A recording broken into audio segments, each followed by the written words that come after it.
Okay, so for this time I'm going to make a video about the blocked path rule. So what this rule is a rule that allows you to make a charge even if you normally wouldn't be allowed to do it. So it'll help you get out of some awkward situations, and I think a lot of players are kind of confused or not sure how it works. So I'm just going to break it down for you in this video. So there's a couple conditions that you need to fulfill to be even allowed to use this rule. So the first condition is the blocking unit must be an enemy unit. It cannot be a friendly unit. So in this first picture here, you can see Unit 1 wants to charge Unit 3, and Unit 2 is blocking its path, and Unit 2 is on the same side as Unit 1, so essentially the player playing the red army there, he made a big mistake, and essentially just chaffed himself up, so now Unit 1 will not be able to charge Unit 3, unless he first charges with Unit 2 into Unit 3 and then declares a charge with Unit 1 into Unit 3. That would be the only possibility there. Okay, so next condition is that the unit must be an unengaged unit. So you can see in this situation Unit 2 is blocking and it's also engaged. So in that case you cannot use the block path rule because Unit 2 is in a melee with Unit 3. And so the only possibility is the Unit 1 charging Unit 2. You cannot use the block path rule to let Unit 1 charge Unit 4. So for the third condition, the unit must be a unit that you cannot charge. So in this situation you can see the unit is an enemy unit, it's unengaged, but you can charge it. So because Unit 1 can charge Unit 2, Unit 1 cannot use the block path rule to go ahead and avoid Unit 2 and charge Unit 3. So this is a perfect example of just how you can delay and just block units. Okay, it's done quite commonly, and this is a classic example. Okay, so the block path rule you cannot apply because Unit 1 can charge Unit 2. So let's move on to a situation where you can use it. So right here is I think the most common situation. So Unit 1 wants to charge Unit 2 but is not able to because it's convoluted positioning.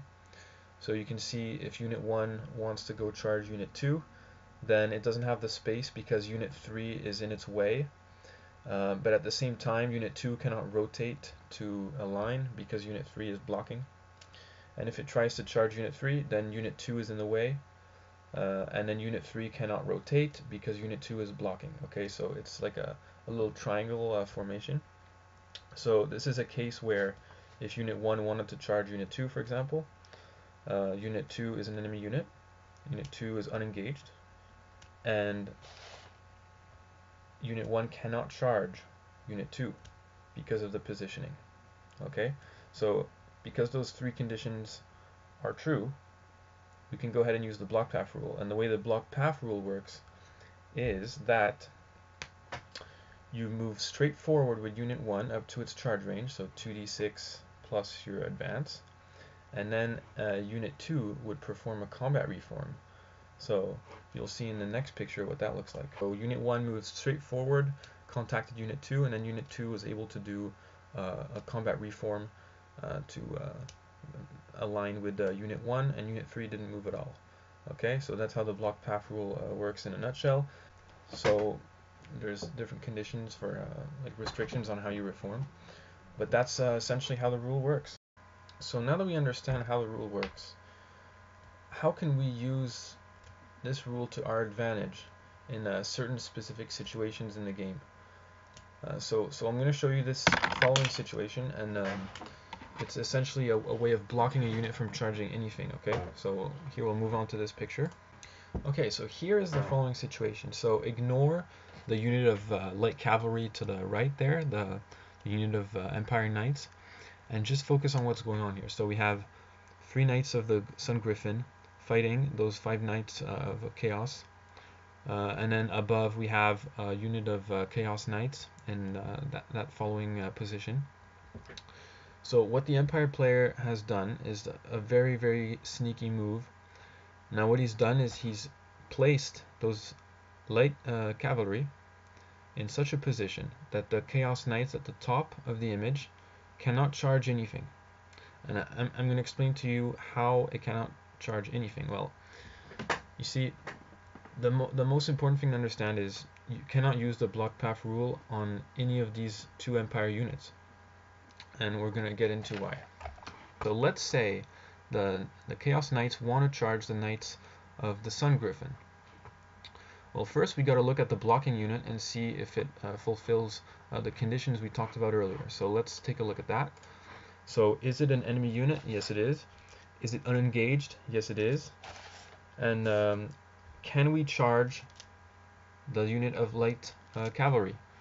Well, actually we cannot, because if you look closely, it's that same triangle formation that we saw earlier when we could use the block path rule.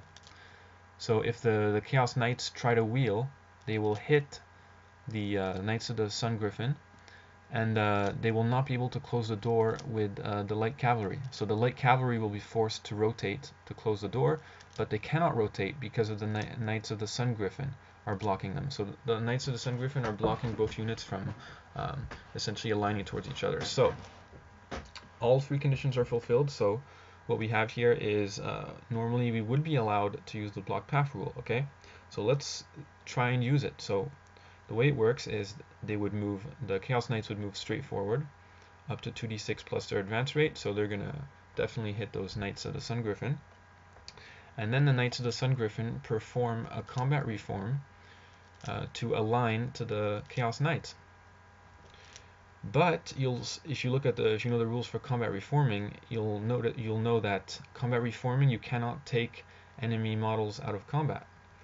So by combat reforming and aligning to the Chaos Knights in the top image, they would take the Chaos Knights to the left out of combat, so it would be an illegal combat reform. So because the Knights of the Sun Griffin cannot make a combat reform, the Chaos Knights cannot charge those Knights of the Sun Griffin. Because we cannot charge the Knights of the Sun Griffin, let's go ahead and try to charge the unit of light cavalry there. So